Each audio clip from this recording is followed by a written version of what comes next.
Bueno, vamos a iniciar hablando de lo que es el ritmo cardíaco. Entonces, el ritmo y la secuencia de una forma regular de los latidos cardíacos van a estar dados por el nodo sinusal. Entonces hablamos de que cuando está normal este ritmo y esta regularidad de los latidos, vamos a decir que es un ritmo sinusal. Si en cambio hay alguna anormalidad en esto, pues vamos a decir que es un ritmo no sinusal o que hay algún foco ectópico o una arritmia. Listo, entonces para poder hablar de que es un ritmo sinusal, decimos que tiene que cumplir 5 características principales. Vamos a ver cuáles son esas características. Entonces, primero que todo, pues vamos a ver que siempre tiene que ir los QRS precedidos de una onda P. Y que la onda P tiene que estar positiva, como vemos acá, en cada una de las derivaciones, excepto en ABR. Como vemos en ABR, la onda P tiene que ser negativa, al igual que la onda T. Y tenemos también que en B1 acá, la onda P va a ser isobifásica, o sea que lo mismo que tiene de positiva va a ser de negativo. Listo, el siguiente criterio que vamos a encontrar es que pues todas las ondas P tienen que estar, todos los QRS tienen que estar precedidos por una onda P, como vemos acá. Cada uno tiene que estar precedido por su respectiva onda P. Los segmentos o lo que hablamos de los intervalos de R a R tienen que estar regulares, de acá a acá y de acá a acá, y así sucesivamente tiene que haber la misma distancia. Y el otro criterio que hablamos es que el PR tiene que estar constante, o sea, en todos los intervalos PR tiene que haber la misma cantidad de tiempo. Y por último tenemos lo que es la frecuencia cardíaca. Entonces la frecuencia cardíaca debe estar entre 60 y 100, que es el ritmo o las frecuencias que maneja el nodo sinusal. Si hablamos de que hay una frecuencia mayor a 100, hablamos de una taquicardia sinusal, pero solamente es cuando es hasta, o sea, no puede ser más de 160. Más de 160 hablamos de una taquiarritmia supraventricular. Taquicardia sinusal hasta 160. Y cuando hablamos de que es una frecuencia cardíaca menor de 60, es una bradicardia sinusal, sin alguna otra alteración.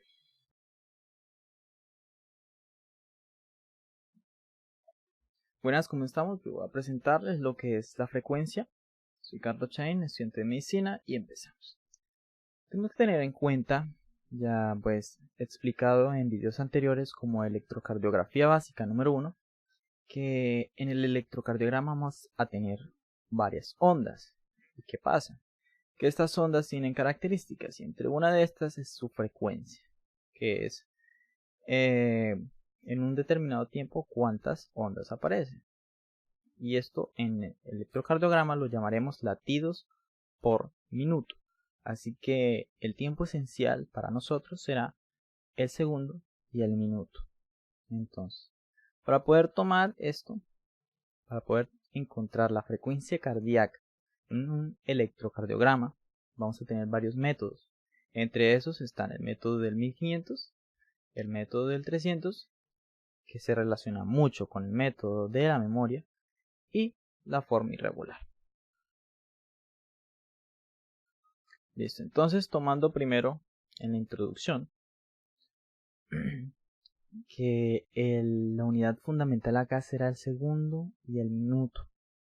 Entonces debemos de acordarnos que en el electrocardiograma habrán dos ejes esenciales: el eje vertical, que verá el voltaje, y el eje horizontal, que verá el tiempo. Entonces tenemos que tener en cuenta que cada cuadrito pequeñito significa para nosotros 0.04 segundos, o sea, hace 40 milisegundos. Si sumamos estos milímetros, cada milímetro cuadrito pequeñito, y formamos 5, o sea, un cuadro grande, o sea, de acá a acá, será 0.2 segundos. ¿Qué sucede? Si tenemos 5 cuadros grandes, o sea, 5 por 0,2 nos da 1 segundo. Entonces tenemos que 1 segundo es igual a 5 cuadros grandes. Ahora, dijimos que la otra unidad fundamental es el minuto. ¿Y cuánto es 1 minuto en segundos? 60. ¿Pero cuánto es eso en cuadros? una regla de 3 simple. 60 segundos por 5 dividido en 1. Nos daría que un minuto son 300 cuadros grandes. Ahora, ahí encontraríamos el principio fundamental del método del 300. Y vamos a verlo más a profundidad. Ahora, en el método el otro método que teníamos es con cuadritos pequeños. Se realiza con cuadritos pequeños que es milimétricos. Cada uno mide 1 milímetro. Entonces, ya sabemos que un cuadro grande contiene a 5 pequeñitos. Pero en un minuto, que son 300 cuadros grandes, ¿cuánto es en cuadritos pequeñitos? 1500. Ahí está el otro principio fundamental. Algo que tenemos que tener muy en cuenta es que para usar estos métodos, que como el 300, método de memoria o el 1500, tenemos que tener en cuenta que el ritmo sea regular. O si no, no nos servirá, no nos será exacto. Entonces, empezando con el método 300 de memoria, tenemos que ver que en estos métodos lo que se hace es tomar una distancia, ¿sí? Y saber la distancia que hay entre un QRS y otro QRS, tomando predominantemente la onda R, que es la más alta. Entonces, los médicos, las enfermeras, los jefes, estudiantes, todo el que sepa leer el electrocardiograma y que quiera sacar la frecuencia rápido, se sabe una fórmula de memoria, que es que si tenemos un QRS acá en una línea y el siguiente en la siguiente línea, son 300 latidos. Y el siguiente, 150. Y si es en el siguiente, 100. Si es en el siguiente, 75. Y así, o sea. Si yo tengo uno acá y el siguiente acá, son 60 latidos. Pero, ¿por qué? Porque me da 60 acá y aquí me da 150, porque es raro, ¿cierto? Les explicaré por qué.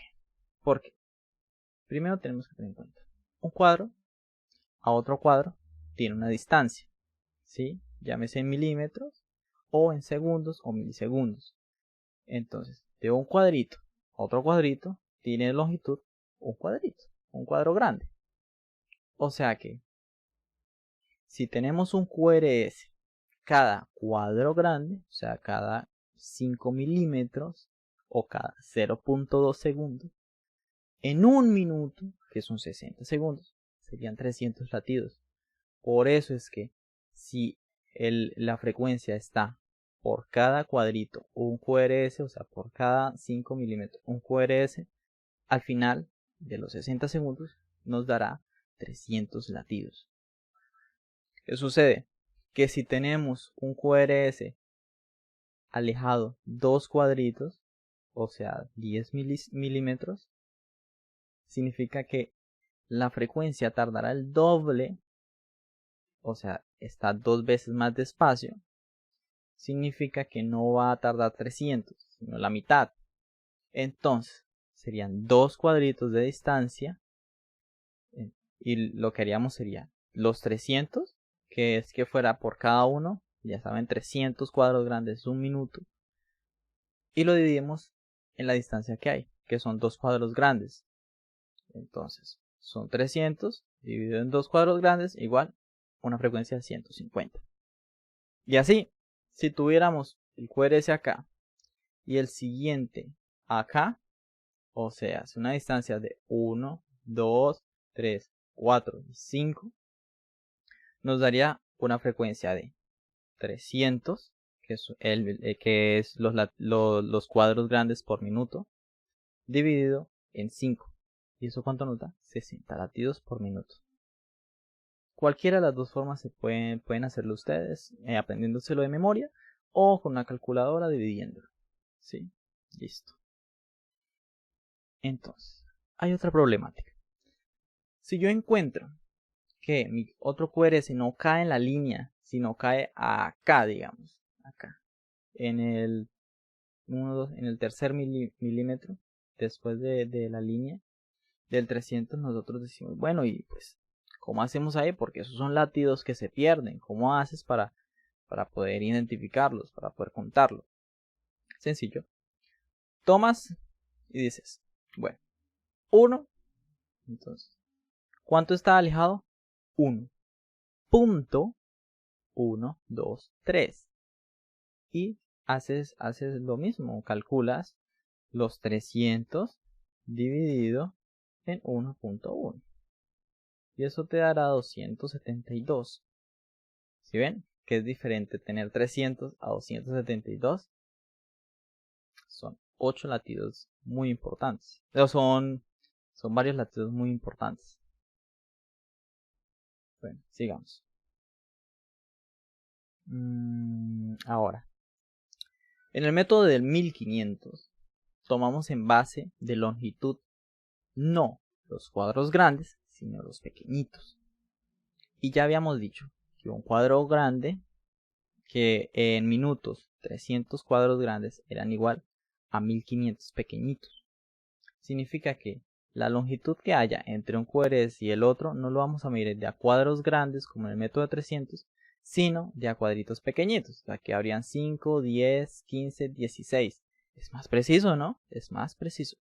Lo que haríamos son 1500 cuadros pequeñitos que determinan un minuto dividido en el número de cuadritos que contamos, que fueron 16. Entonces tomas 1500 dividido en 16. Eso nos da 93.7.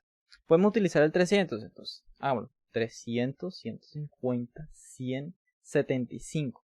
De 75 a 100, el más próximo número a 100 es 90, nos daría 90. Pero entre 90 y 93.75 hay apenas 3.75 latidos. Nadie se va a pelear por eso, ni te van a montar una discusión por eso. Listo.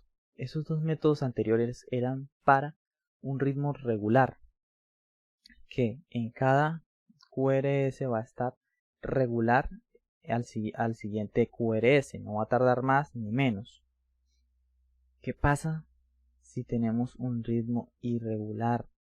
Si por ejemplo acá el intervalo entre R y R es largo y luego uno corto y luego uno más corto y luego uno largo y luego uno corto y luego uno largo, ¿cómo hacemos?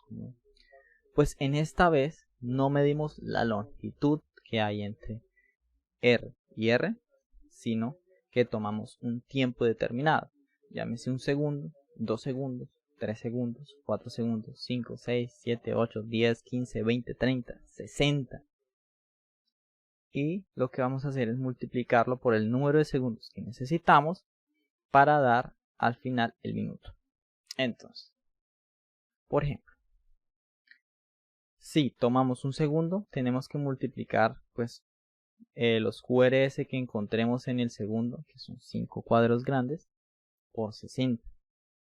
Si tomamos 2 segundos, que sería de acá hasta acá, 10 cuadros, ¿cuántos QRS hay? Yo lo multiplico por 30. Y así, por ejemplo, tenemos la línea verde, que es apenas un segundo. ¿Y qué hacemos? Como nos dice la fórmula, ¿cuántos QRS hay? Y multiplicarlo por 60. Encontramos que hay 2 y lo multiplicamos por 60, da 120.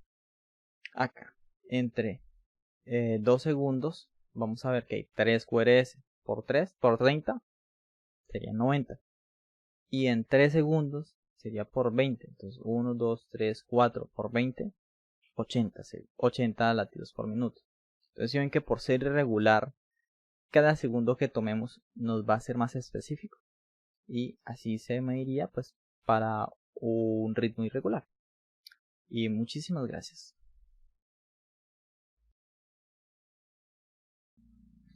Bueno, entonces vamos a hablar de lo que es el eje eléctrico del corazón. El eje eléctrico del corazón es el vector resultante de todas las fuerzas eléctricas que son pues gracias a lo que es la despolarización cardíaca.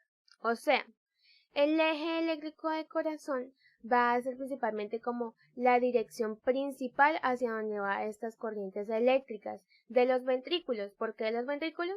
Pues porque los ventrículos tienen mayor masa. Entonces eso es como el eje. Entonces pues vamos, para poder hallar este eje cardíaco tenemos que irnos hacia algo que son las derivaciones. Pero estas derivaciones pues ya lo habíamos especificado en un video que pueden ver por acá. Bueno, entonces, pero sin embargo, pues ahí cabe resaltar que van a haber dos tipos de derivaciones, que son las frontales, y otras derivaciones que van a ser las derivaciones horizontales. Las horizontales sabemos que son las derivaciones de B1 hasta B6 y tenemos otras derivaciones que son las frontales. Estas derivaciones frontales, pues tenemos unas que son bipolares y otras unipolares. Dentro de las bipolares tenemos de 1 a de 3 y las derivaciones que son unipolares van a ser pues las derivaciones aumentadas. Listo, entonces, ¿pero cuáles de estas derivaciones vamos a tener en cuenta? Pues para hallar el eje de una forma más fácil, vamos a hacerlo utilizando solamente dos derivaciones. Las derivaciones de 1, como vemos acá. Entonces, pues desde lo que es la parte derecha hacia la parte izquierda, va a estar de 1. O sea que el electrodo positivo va a estar en la parte izquierda. Y lo mismo pasa en ABF. ABF va de arriba a abajo y el electrodo positivo va a estar ubicado en el pie. Listo. Pero, pues como para darnos una idea más rápida de lo que es o dónde está ubicado el eje, pues vamos a hacerlo mediante unos cuadrantes, que son estos cuadrantes. Entonces tenemos un eje que va a ser normal, que en la literatura lo hablan que es de menos 30 hasta 120, pero pues varía, puede ser hasta 110, hasta 105. Pero lo vamos a tomar como hasta 120 grados. El eje cardíaco derecho, entonces el eje cardíaco derecho, que es este, va a estar ubicado desde más 120 a más menos 180. El eje cardíaco izquierdo está desde menos 30 hasta menos 90. Y el eje cardíaco extremo va a estar desde más o menos 180 hasta menos 90. Teniendo en cuenta, pues vamos a decir como, si el eje está por acá, pues va a decir que es extremo, si está por acá es izquierdo, derecho, o pues va a ser normal. Entonces, ¿pero cómo sabemos en cuál de estos cuadrantes está? Pues como les dije, vamos a tomar las derivaciones que son D1 y ABF. Entonces, vamos a ver el eje normal. Vamos a hacerlo de una forma muy práctica y es que vamos a ver que el eje normal, como les había dicho, está entre menos 30 hasta más 120. Pero lo vamos a hacer utilizando estas dos derivaciones, D1 y ABF. Entonces, si D1 es positivo, siempre vamos a tomar como que D1 es esta mano, teniendo en cuenta que esta es mi mano derecha y esta es mi mano izquierda. Entonces, D1 está positivo y ABF está positivo, vamos a decir que es un eje normal. Es un eje normal. Pero ¿cómo vamos a saber si D1 y ABF están positivos? Pues vámonos a la derivación y vemos cómo está el QRS. Si el QRS, ejemplo, vamos a mirar que todo lo que esté hacia arriba de la línea isoeléctrica va a ser positivo y todo lo que esté debajo va a ser negativo. Entonces, contamos cuántos cuadritos hay en la parte positiva. Hay más 8 cuadritos. 1, 2, 3, 4, 5, 6, 7, 8. Y hacia abajo, menos 3 cuadritos. Entonces, ¿qué hacemos? Pues restamos. Entonces, a 8 pues le quito 3, me da más 5. Listo, ya sabemos que en D1 es más 5, es algo positivo. Si las punticas de mis dedos miran hacia arriba, D1 y ABF están hacia arriba, decimos que es un eje normal. ABF lo mismo, nos da 8 cuadritos hacia arriba, menos 3, hablamos que es más 5. Pero ¿cómo lo ubicamos? Pues lo vamos a ubicar en algo que es un plano cartesiano, de la siguiente manera. Entonces acá dijimos que hablábamos que estaba el eje más 5, entonces en D1. Entonces, en D1 tenemos ahí que está en más 5, ¿cierto? Esta es la parte positiva y esta es la parte positiva, porque acá está el electrodo positivo y acá está el electrodo positivo. Y esto sería negativo de ABF y esta sería la parte negativa de D1. Como nos dio más 5 de positivo de D1, pues lo ubicamos acá. Ahora, ABF también nos dio más 5, entonces lo ubicamos acá. Si unimos estos dos vectores, pues nos va a dar un vector resultante, que sería este. Bueno, entonces, ya viendo que nos dio en este cuadrante, vemos en este sitio donde están los cuadrantes, pues que nos da un eje que está normal. Ok, ahora continuemos. Entonces, si las dos punticas están hacia arriba, hablamos de que D1 y ABF está positivo, es un eje normal. Ahora vamos a ver el siguiente, eje derecho. Entonces, cuando D1 esté negativo y ABF esté positivo, o sea que nuestras punticas se tocan, vamos a decir que es un eje derecho. O sea, D1 está negativo y ABF está positivo. Esta es mi parte derecha y esta es mi parte izquierda. Listo. Entonces, ¿cómo lo hacemos? Pues miramos como siempre. Miramos en D1, que nos dio. Más hacia positivo solamente hay 1 y hacia negativo hay 7. Si hacemos el resultante, pues nos va a dar menos 6. Lo mismo con ABF, o sea que D1 nos dio negativo. Y ABF nos dio que más 8 en esta dirección y menos 3. O sea que D1 nos dio negativo y ABF está positivo. O sea que las punticas se tocan, es un eje derecho. Ahora, continuamos. Como lo que vimos, entonces, pues primero ubicamos D1. D1 nos dio menos, entonces está hacia este lado. Menos 6, ahora ubicamos. ABF nos dio positivo, entonces ubicamos esos dos vectores y nos va a dar un vector resultante. Ese vector resultante está en este cuadrante, o sea, está en más 120 y más menos 180, o sea que es un eje derecho. Ahora vamos a ver el siguiente caso, lo mismo. Entonces, sí, dijimos que normal es que las dos punticas miran hacia arriba, que derecho es cuando las dos punticas se tocan. Ahora un eje izquierdo es cuando las punticas no se tocan. O sea, D1 está positivo y ABF está negativo. Entonces, ¿cómo vemos? Lo mismo. D1, ¿cómo está? Tenemos más 8, menos 3, nos da un resultante que es más 5. ABF, entonces, más 1, menos 7, menos 6. Entonces, D1 nos dio positivo y ABF negativo. Las punticas no se tocan. Entonces decimos que es un eje izquierdo. Y si lo ubicamos, pues nos va a dar lo mismo, lo que decía. Entonces D1 nos dio positivo y ABF nos dio negativo. Si ubicamos los dos vectores, nos va a dar un vector que está en ese cuadrante. Entonces está de menos 30 a menos 90. Entonces decimos que es un eje izquierdo. Ok. Ahora el eje extremo. Entonces habíamos dicho, el eje extremo. El eje extremo cuando las dos punticas están hacia abajo. ¿Ok? Entonces lo mismo, vemos en D1. D1, 1 positivo, 7 negativo. Resultante, menos 6. Lo mismo, 1 positivo, 7 negativo. Entonces decimos menos 6. Los nos dieron negativos, o sea, hacia abajo. Es un eje extremo. ¿Cómo lo veríamos ahí? Si los dos están negativos, pues lo ubicamos en el plano cartesiano.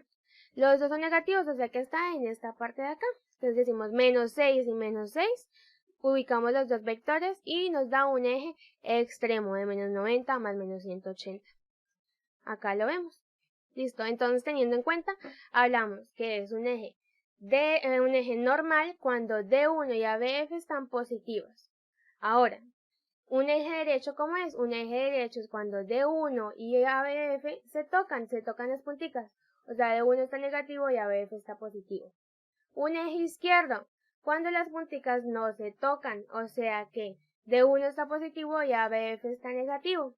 Y un eje extremo es cuando las dos punticas están hacia abajo. Muchas gracias. Muchas gracias por ver este video. Pues ya saben que si tienen alguna duda o algo que quieran saber, lo pueden dejar en los comentarios, o si tienen algún video que quisiera que hiciéramos, también lo pueden dejar allá. Recuerden que para seguir nuestros videos pueden suscribirse, es gratis, y además si les gustó este video pueden darle manita arriba, eso nos ayudaría mucho a nosotros para seguir haciendo videos. Muchas gracias. Muchas gracias. Chao. Bye.